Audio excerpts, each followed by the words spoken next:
Well, I've been kicked out of my near every bar around. I've been locked up for driving 120 through town. I've been shot and cut with a knife, messing around with another man's wife. But other than that, we ain't nothing, just good old boys.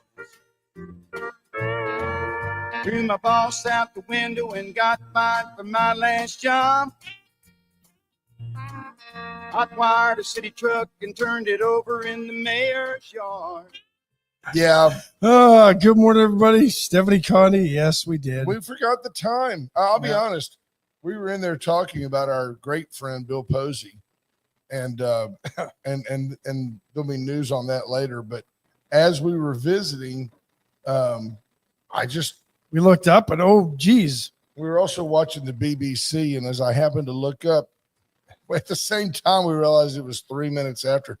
So hey, we'll talk fast. 74 degrees in Victoria under mostly sunny skies, heading to a high of 97. I told Ash coming in this morning. Weather brought to you by the great folks at AT Deerland Hay and Feed and Ranch. For everything you need, there's Deerland Feed. It was only 72 degrees coming in this morning, which we've had nights of late where it doesn't get to 72 at any point during the evening at night. Yeah. 3 in the morning, it's still 78 degrees, So very interesting that it was only 72 this morning. Stephanie Connie, Monty Howard, Greg Garcia, the podium this morning. Good morning. Scott Tomko, Ricky King. Hi, Marina. Hi, Bobby Marina. Leister. Welcome in, everybody. We realized, good morning, Mama. Sherry Jacobs, Mom, Junior, Lisa Poole, Crystal Mapp, Justin Glass, Marvin Mickish, Scott Snow. Look, we're late. Everybody comes in late because we probably got more people in than we normally do. We're Trey on time. Molina. Wendy Garcia, good morning. Scott Tomko. Hey, Mark Kurtz. Scott Tomko, 23 hours a day. We can do whatever we want. All they ask for is an hour. Right. That's right. You're not high maintenance, though. No. We want to be here. In fact, I so desperately want to be here. I put on the ugliest shirt I could find. And I know that you all agree. Hoping that it breaks the hex that Major League Baseball appears to have on our Astros. First State Bank of Louise Astros update brought to you by the Great Bank. Friendliest bank anywhere. They are. Small enough to know you by name, big enough to get everything done. And Do care you for you. feel like we sound okay? I think so. I don't know. I don't know. It sounds like out. you're way over there. I might be. But it doesn't mean anything. I'm okay with that. It might be that shirt. It's just kicking off. It's blockage. Yeah. Astros lose last night 2-1. Astros waste a gem by Framber Valdez. Gives them 6 innings, 12 strikeouts. It just goes to show you how much baseball is a game of inches. And I'm gonna bring this full circle in 1 minute. Please do. Okay. Go. Nathaniel Lowe is batting. Used to be a lot more of a potent weapon than he is right now, but he's still a serviceable player. Plays first base for Washington. And he's got a 2-2 count. Framber throws a 98-mile-an-hour heater right on the outside corner that we all agree, and this is the beautiful thing of the human side of umpiring. I'm not certain that it was in the box, but it was too close to take. In that, so do you agree that there are times there's a situational strike? I mean, it wasn't right in the middle of the strike zone, but if I'm the umpire, I'm going, oh, no. Boo, you got to hit that. Yeah. And he didn't. And Framber laughed. Framber knew it was his last batter. Framber knew it was the last inning he was going to pitch. And he looked at the umpire like, are you kidding me? And I told Dawn, come back with the same pitch. Well, he did. And Nathaniel Lowe pulled it through the right side. And to tie it all together, watch this, Patrick Strauss, the beauty of genius.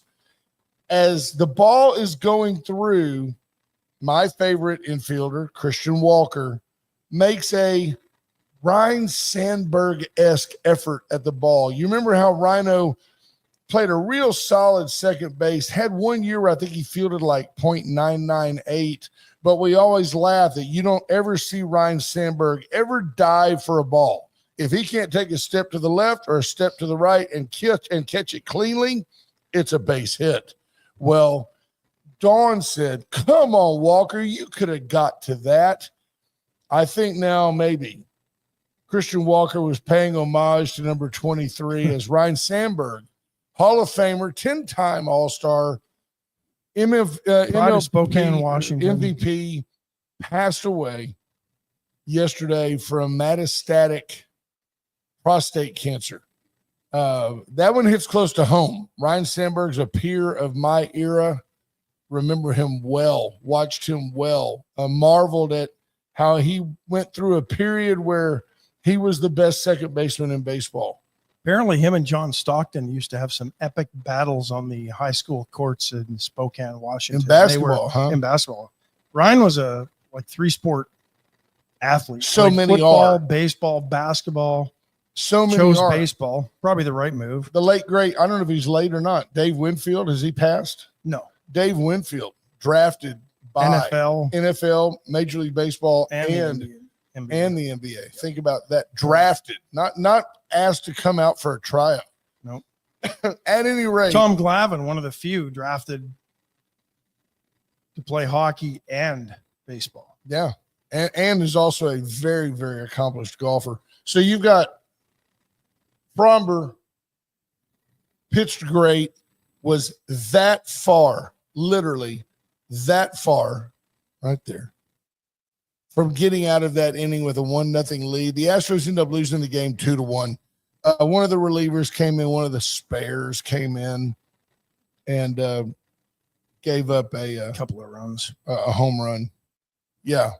Yeah, no, the first RBI, there was a runner on second. The first RBI scored on that umpire. It was the umpire's earned run in the 6th. Yeah, off Fromber, and then later on the dude gives up the dinger. Monty Howard King got the loss. Yeah, King's the one that gave up the home run. Monty Howard says this shirt doesn't break the hex; it may break the camera. Yeah.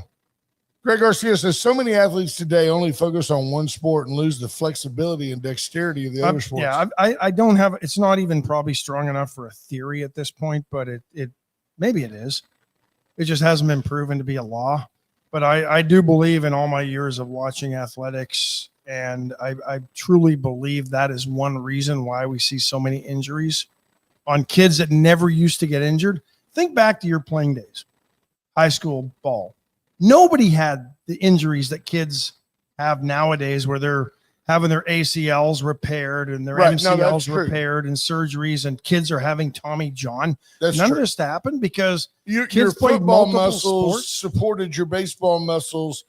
Basketball supported your other muscles. Now you have a kid do something on the field or the court and their body moves in a way it's not used to. You do this, snap. You do this 5,000 times a year as a 15-year-old, and don't be surprised when that elbow gives out. Solid point. J-Dub, who's not checking in, but maybe he will. Probably the best athlete I knew growing up was our high school athlete of the year, I think all 3 years in high school. I was going to make a joke there, but I didn't. All 3 years of 10th grade. Right. But I didn't. But he ran track. I think he still owns the provincial record for the 100-meter hurdles. Wow. Like 40 years later. That's like the state record. That's how fast he was. J-Dub played hockey, ran track, football. Don't think he played basketball. Could play some serviceable volleyball, skied. All this, all that stuff. Bowled. Yeah. Did it all. Yeah. Yeah, there's no doubt. There's no doubt. Parents get bought in and parents get sold. You see, you get these select programs, and there are some good ones, but there are some that just they're in it to make money. You know, they tell your kid that he's the next one. Oh, he's going to get drafted. I see your kid's 6. There. Yeah, that's your true. Kid is 6, and they're being told too young. It's that, and they've got to focus. If your kid is between the ages of 6 and say 12, and you have a select coach that is telling that kid that they only need to play one sport, you need to find a different program. That's right. That's just and you'll get that all the time. I've played it with Ryland now at 12, that he'll be somewhere and you'll see the the sign that says on the fence, "Nobody here is getting drafted today." Yeah. I would love to see Little That's more League for parks parents. just have just as a reminder, just paint on the bleachers, this seat reserved for MLB scouts. And it would always be empty because nobody's coming to watch those kids play. No. That's the whole point. Except in China and you're a swimmer. They go, you see that 12-year-old swimmer? Let me guess, in China? Yeah, at 6'2", the 210. World Championship, female swimmer, just kicking butt. Are we sure it's a female? Yeah. There you have You it. watch what's going to happen. The LPGA did something similar when all the 16-year-old South Koreans were circumventing, and Michelle Wee was another one, right? Circumventing high school and college golf to just jump straight to the pros at 16. They said no. Swimming is going to probably do the same thing, and probably 12-year-olds will no longer be allowed to swim. I don't think that's right. I don't think 14-year-olds allowed to participate in gymnastics anymore. Tell Riker it's okay, babe. Yeah. We're going to have a visit with our Texas Let's take a state quick representative. break. Let's take a quick break and get that rolling. Went Services, Went Electrical, Went Generators. That's Riker welcoming the Honorable House District 30 State Rep AJ Louderback. Riker, hush. Hey. Went Services for all your generator needs. Went. When the power goes out, Generac kicks on. Went is a preferred Generac dealer. Atzenhofer and Atzenhofer.com. Atzenhofer for all your vehicular needs. You need to see the USA in a new Chevrolet? Call Tommy Taylor. Go by and see Atzenhofer and Atzenhofer.com. See what's going on out in the world. Chestic Furniture. Chestic and Love make your house a home. Get by and see why you just always do better at Chestic. Paravita Wellness and the Vita Cafe. Paravita, whether you want to go study your macros or whether you want to have gluten-free, low carb, high protein, whatever you need, whatever your doctor wants you to have, Erica Briggs can help you formulate a diet that'll suit your needs. Ugliest shirt I could find, sir. Trying to help the Astros. I'm taking one for the team. You can push his mic up. He may say something in a minute. We don't want to miss it. White Trash Services and White Trash Site Services. You got an unsightly structure on your property. White Trash can come out, tear it down, and haul it off. And they can do it in the city too. Like I said, they're on my way home. They're working on a house, clearing the insides of that out. And the Dollar Floor Store. Once you get it torn down and you decide you want to build something back, go to the Dollar Floor Store. You want tile, ceramic tile, porcelain tile, laminate flooring, hardwood flooring, carpet, whatever you want. And the chopping block, Ash. You want to cook your own this weekend? The $7 baseball sirloins. I know those are a very tasty, flavorful steak. Get by the chopping block on Navarro today for those. They've also got $12.99 a pound picanha steaks. Those are really good. You make that little chimichurri sauce to go with them, and so good. You make your own chimichurri? I could. I don't. I don't know how to do it. No, I'll admit it. Our good buddy, Mr. Anthony Villanueva makes a really good chimichurri. Let's see if I can cue this. Just see if it works. Okay.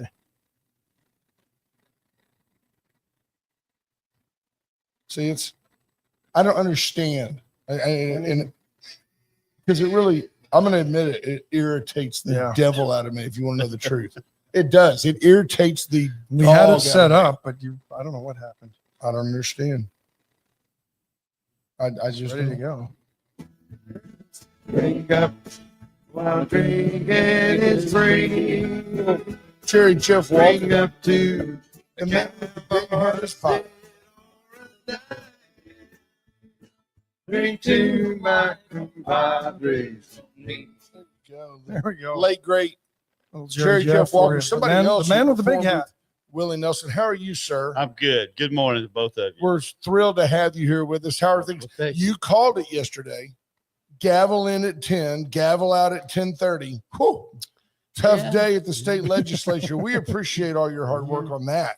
Doesn't mean work isn't being done, but it's back in the district or there. We've got committee meetings today, committee meetings tomorrow, and things are heating up a little bit on the second week of the special. We've got a major responsibility on this redistricting issue, so we'll see where that goes. We may have have them mapped tomorrow or so. Thursday. The Dems still running and hiding? There were quite a few there yesterday. There were a few absent, but there were quite a few there yesterday. We made quorum and were able to hold business. So it was. I'm not sure what they're going to do. They're not as in as much solidarity as they threatened to be prior to last week before the session began, or I guess it was the session began. They were all, "Oh, we're going to leave." So have they backtracked on that a little bit? I don't know. That's we passed a state law where that's $500 a day that they can't pay with campaign funds. I like that. So it's there's a little penalty for leaving. Plus, I think the thing would have the most impact is that if your elected representative is just gonna leave the state and not perform their duty, what they were elected to do. It didn't work out well for the Democrats back when they did it last time. And so I think today, as we see the Democrats continually dig the hole deeper, when you got a shovel and you're digging a hole deep, what do you do? You try to stop digging, right? Yeah. So it's a simple equation, but it is effective. And if they're not going to govern, if they're not going to be a representative for their district, I think that a lot of folks can simply say, I just can't vote for a Democrat anymore. So I need representative government. Sadly, too many do.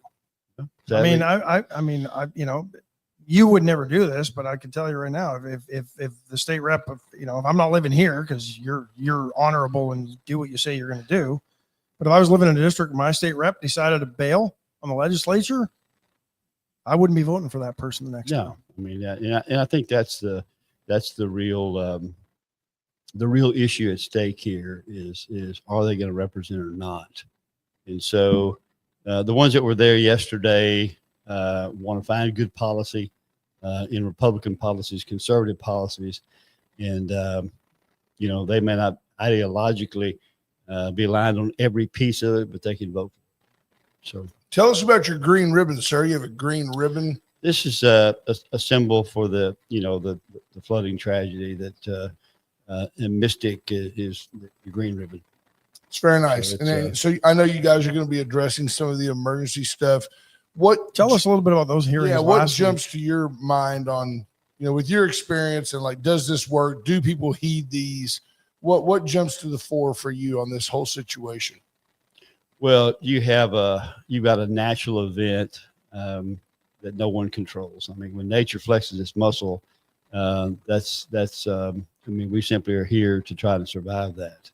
So in that event, though, I think there are several things that can be adjusted. I think there are some things that can be made better. I think in the communications world, which I've been a part for a long time, I think that can be improved quite a bit.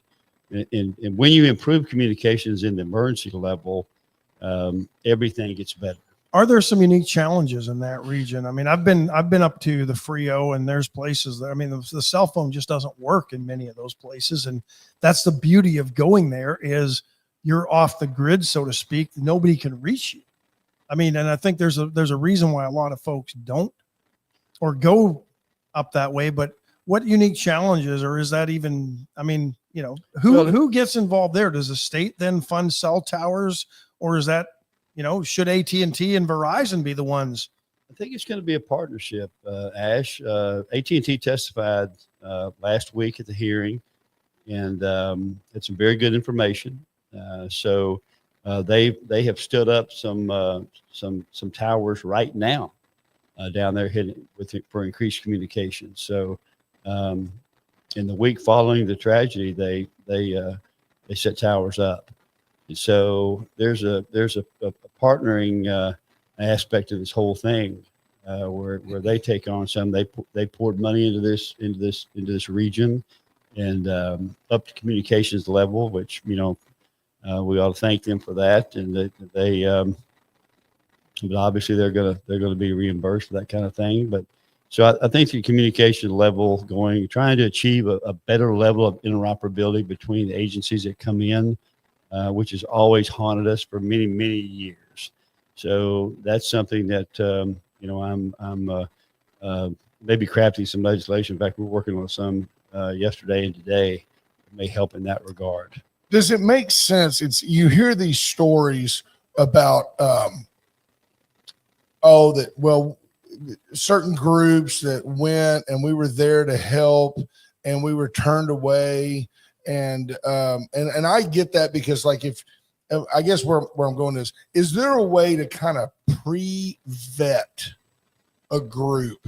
So let's say that we had the Victoria Christian Men's Group and anybody could show up in a van and they could actually be looters, right? So is there a way for a group to get kind of if the Cajun Navy shows up, let them in because we all know who they are.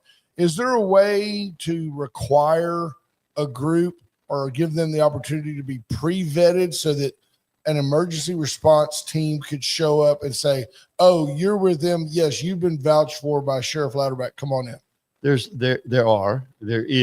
a way to do that. And that is taking place. And there are many groups that, they've already done this. Of course, their personnel changes quite a bit. So someone has to stay on that. But I don't think that was the main issue in the volunteerism, which we love that. I mean, you have to acknowledge that Texans want to help Texans. I think if you start getting too much into the red tape of that, then the volunteerism would drop. Well, people drop their daily lives and just go, right? Here's your issue that you have to kind of wrap your head around. The sheer number, the sheer everyday number, and you're looking at a death scene. You're not looking at a crime scene, but you're looking at a death scene. So there has to be a measured response and some sort of vetting on where people are coming in and where they're going, where they're going to be. You've got additional injuries that happened. You have additional situations that develop because, in the weeks after the issue, there were so many people trying to help, and God bless them for that. I mean, we needed their help, but you also have to understand that, look, you just can't drive to a death scene area and expect to walk on. Right. Expect to go on. This is a private property state. Right. So you can't the state just can't say carte blanche. You're able to go anywhere you want and search anywhere you want. And I've seen some of the videos of folks that were, upset because landowners weren't letting them on their property to find, to search for family members who were still missing and believed to be there. I understand the frustration on both sides, but I don't know how you resolve that. I don't think it's too much to ask that you check in at a place.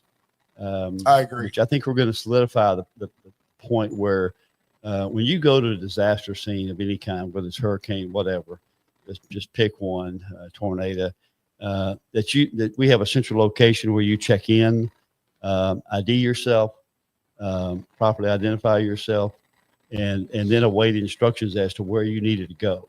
So I think that is a normal course of business. I think that's a logical way to handle the whole volunteerism issue. And thank God we have the issue. Thank God we have to deal with it. It's a great problem to have, right? Too many volunteers. It is. Too many volunteers, massive area, a massive flood zone. Well, is anything being done to address, the volunteers and maybe PTSD and some things, because they're going to see things that they've never seen in their lives.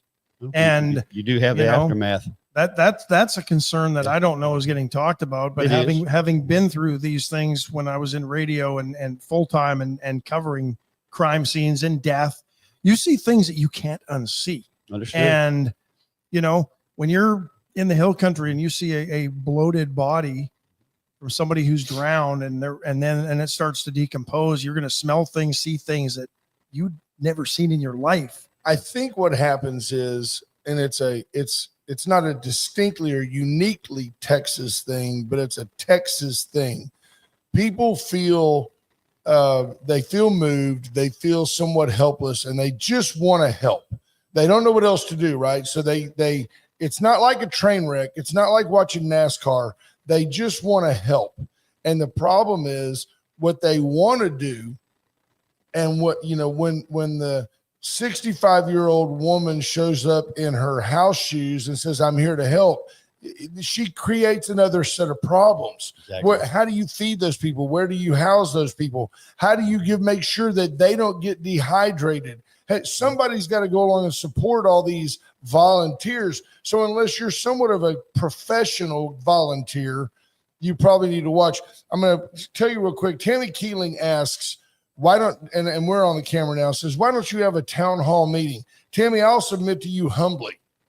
There is 50 times the audience right here listening right now than any town hall we could pull together in Backwater, USA. If you have a question for the sheriff, give us a call at 894-4020. Well, here's the problem with the town halls right now. We know what's happening. It's become a playbook of the Dems, or a play out of the ambushed over ambush and cause a scene. That's what and create viral videos. Absolutely. That's all the town halls That's all are the right town now. halls are. They're It's not an attack on accomplishing leadership. anything. Absolutely. That's exactly right.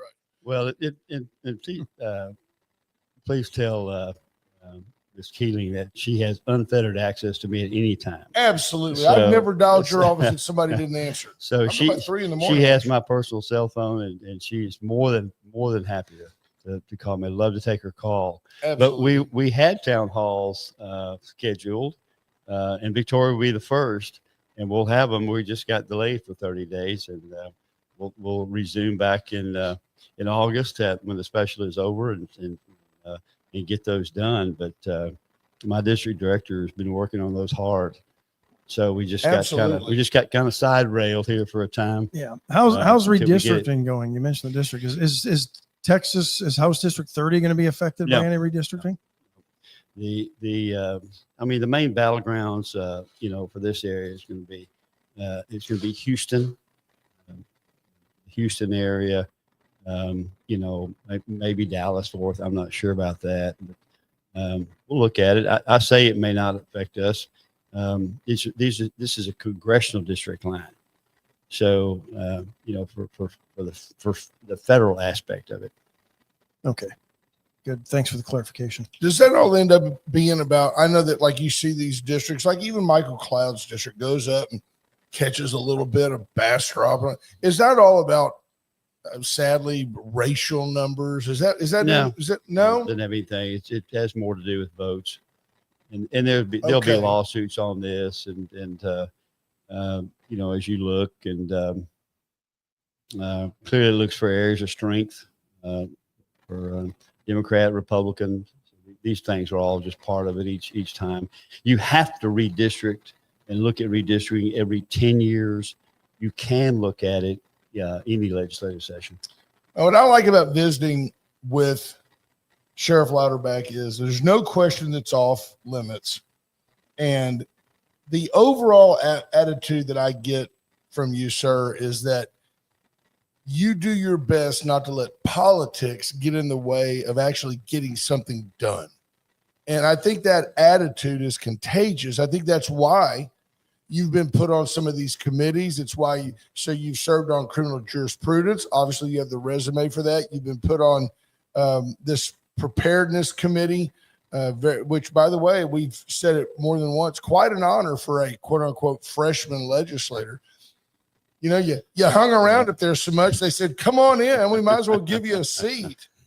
Well, I'm honored to be on it and to be able to serve. All I know is service. And I do like to be productive. I thrive on being productive and producing. I do like conservative policy, clearly, and I think we need to pursue that at every opportunity we can.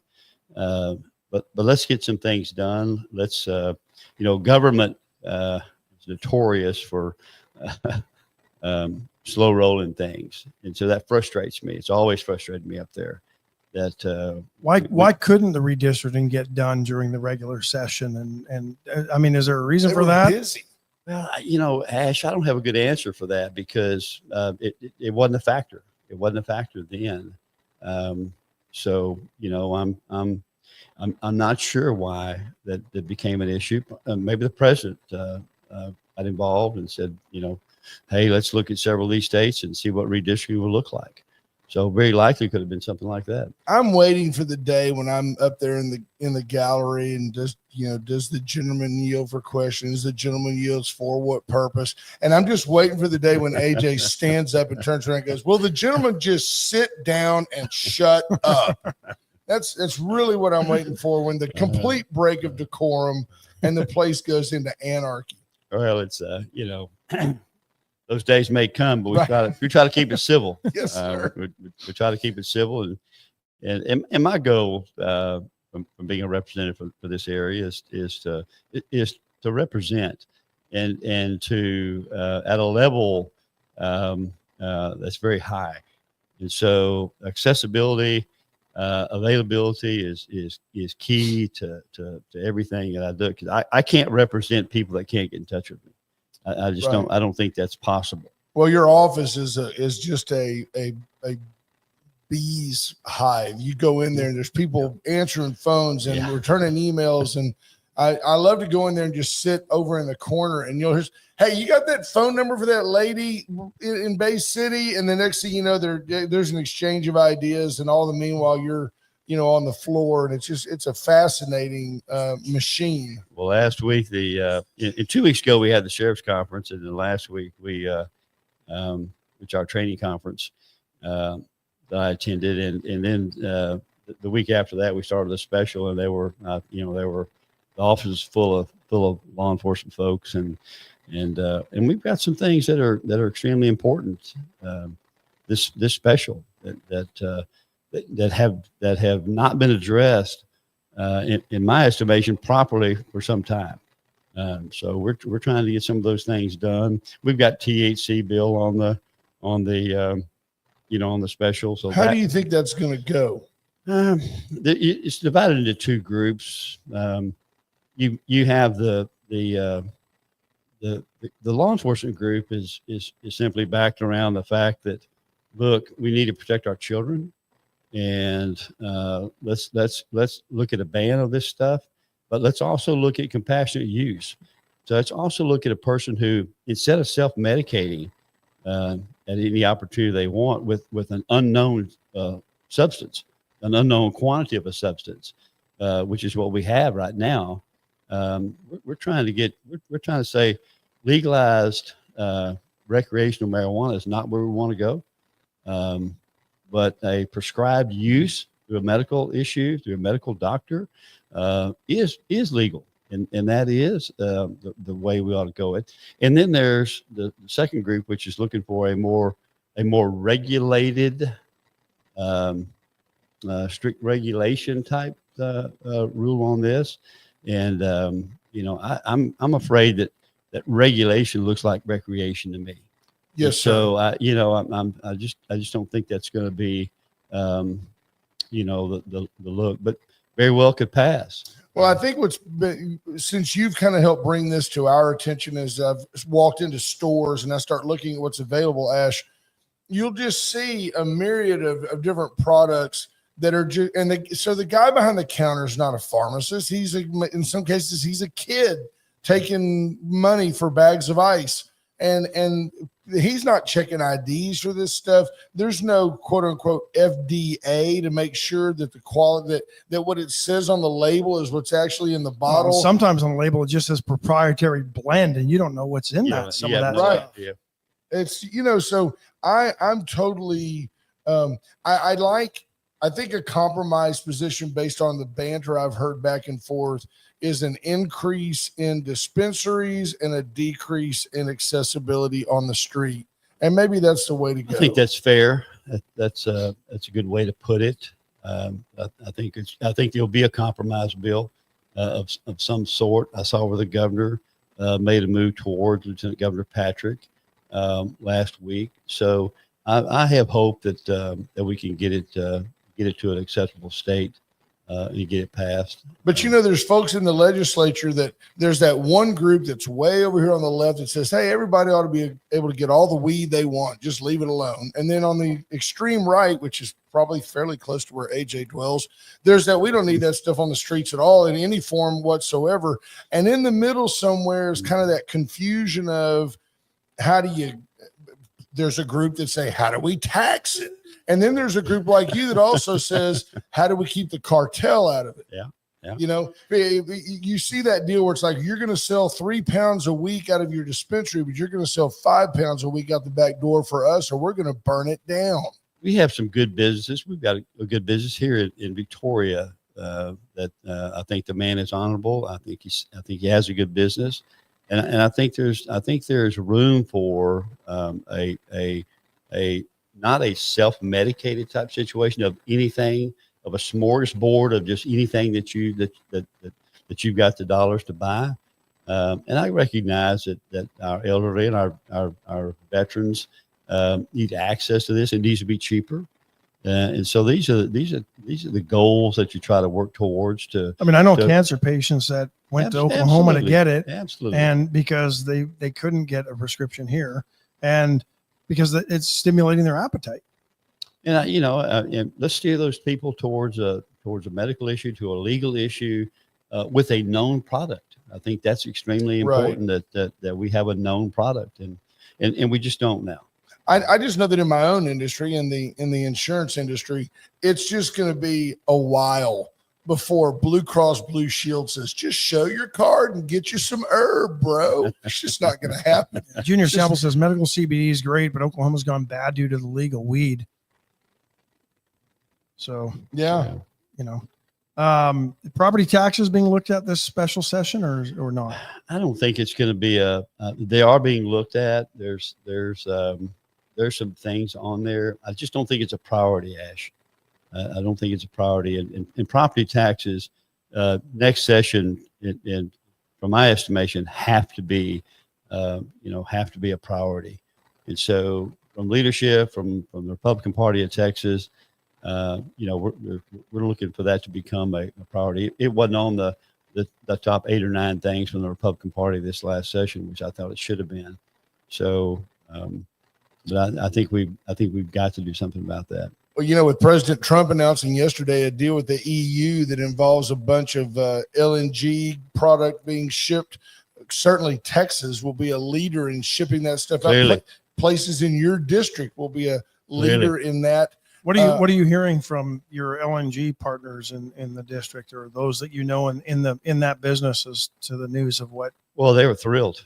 They were thrilled. A new market, a new way for capitalism coming. That may generate some more funds for the state ultimately. That I think we've talked about, and you've always been very upfront about, even off the air, as we talk about the idea of, well, let's just do away with property taxes and have a sales tax increase.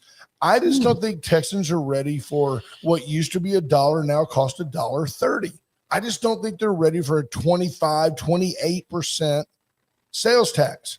Well, yeah, but you don't pay taxes on your house. Yeah, but but whatever you buy, a bag of chips now costs $8. I mean, they're just not ready for that mentally. Well, and I don't know that you wouldn't see a reduction in that sales tax revenue, because people would then start saying, you know what, I don't need that bag of chips or whatever, and then Texas obesity would go down.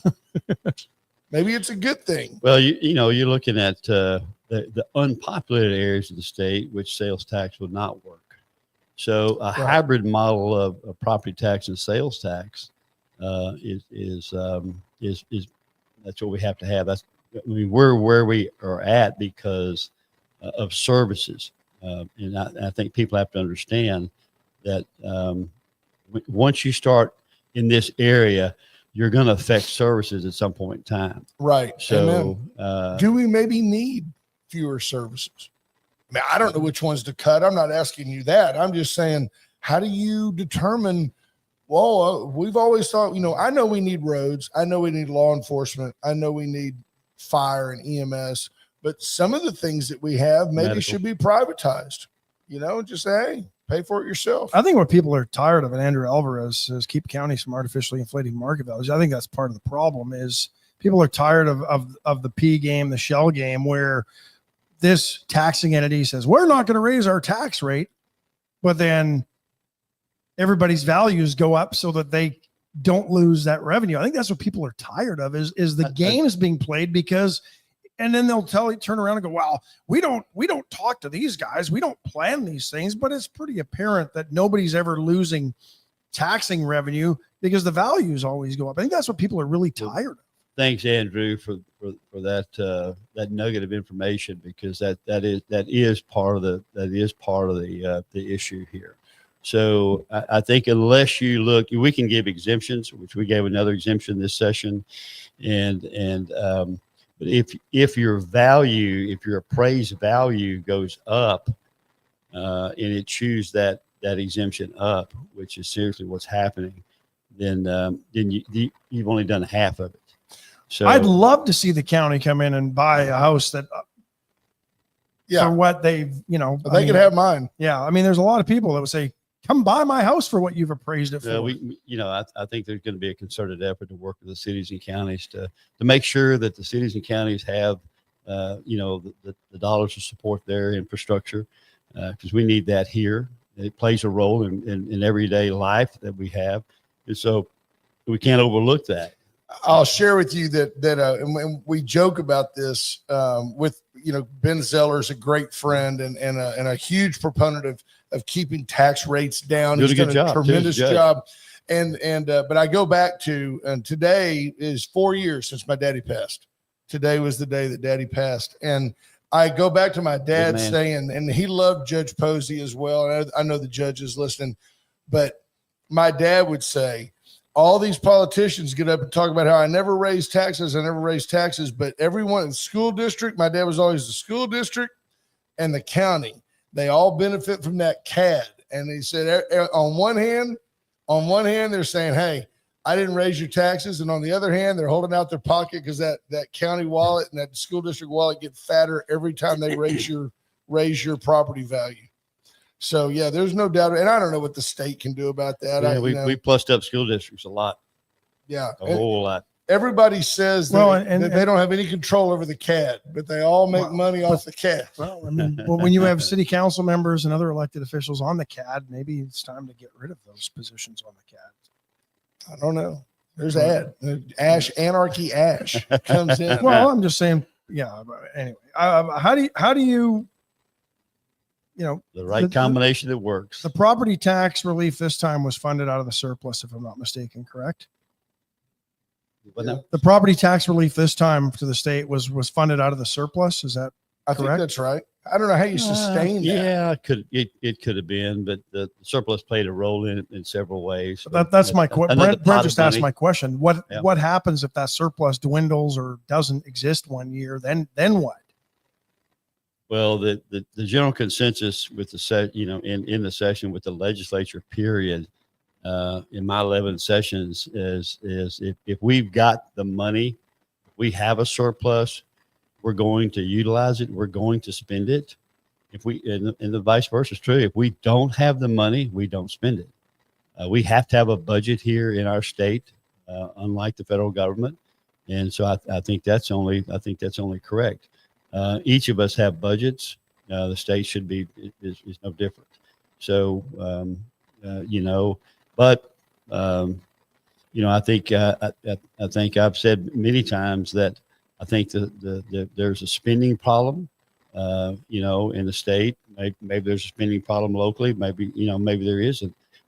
But I mean, I think we have to look at those things and try to achieve that correct balance. I don't think a model of either one or the other, like if you had a sales tax issue, the $8 bag of chips is not unreal. So if you try to do a value added tax like Europe, then you look at an income tax type thing. So that an income tax won't work in our state; it's unconstitutional. So right. That won't work. And you so look how at states, are we going to fund the state? You look at states that have low property taxes, and they have an income tax, and a lot of them have a fairly high sales tax as a result. as well. I think I can't remember exactly which state I was looking at the other day on this, where property taxes are relatively low compared to Texas. Might have been Colorado, but don't hold me to that. I'll find it out. I think their combination of income tax and sales tax was almost double what our sales tax is. About 16%. I don't know if that's comparable to what our property tax and our sales tax is, but that's where you are. Well, I agree with you. What you said earlier, the appraised value, I do think the citizenry, I've heard about that. I get tugged on my shoulder quite often about the appraised value going up, which is an avenue to increase your taxes. I'll toss you a softball. One thing about we're visiting with, for those of you on Magic, you figured it out by now. You're a smart audience.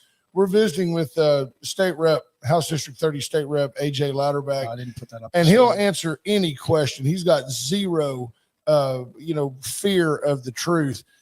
I'll throw you a softball though, Sheriff.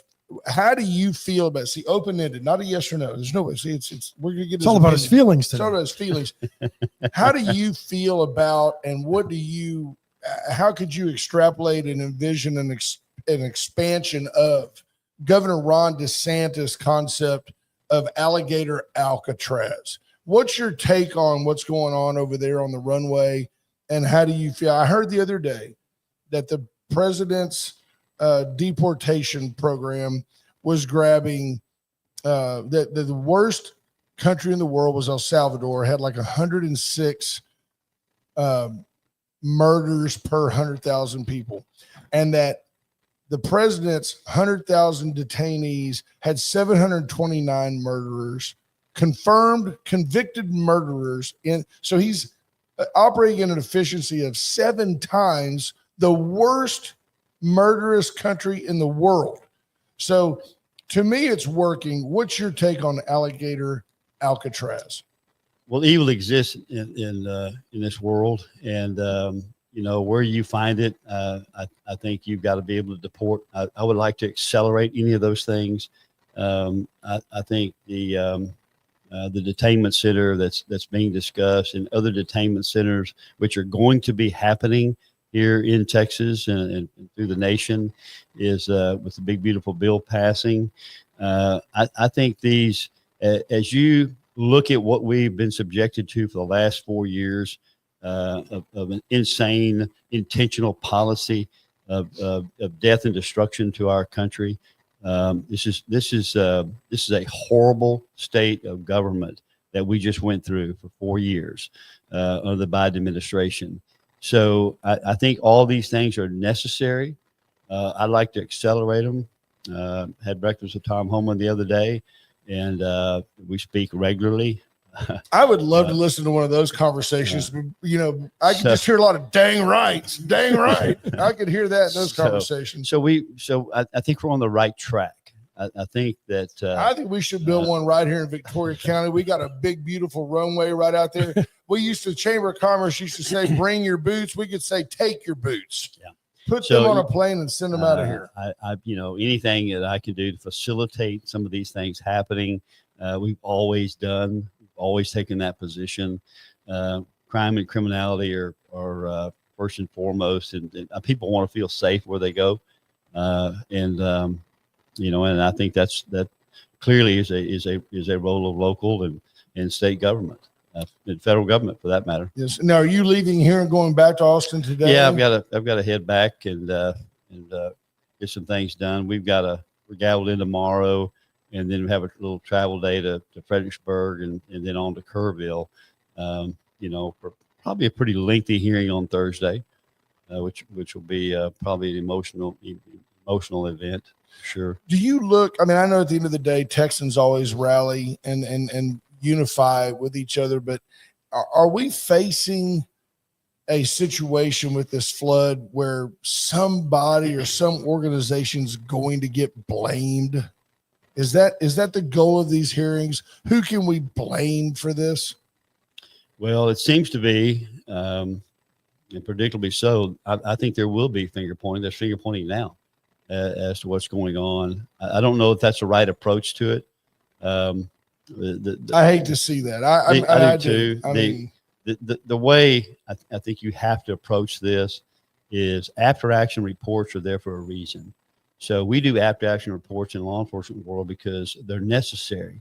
And we have to find out what we did good and what we did bad. And what can we improve as a total overall. So, and my goal on this committee is really to offer the expertise of, look, every disaster we can probably improve on.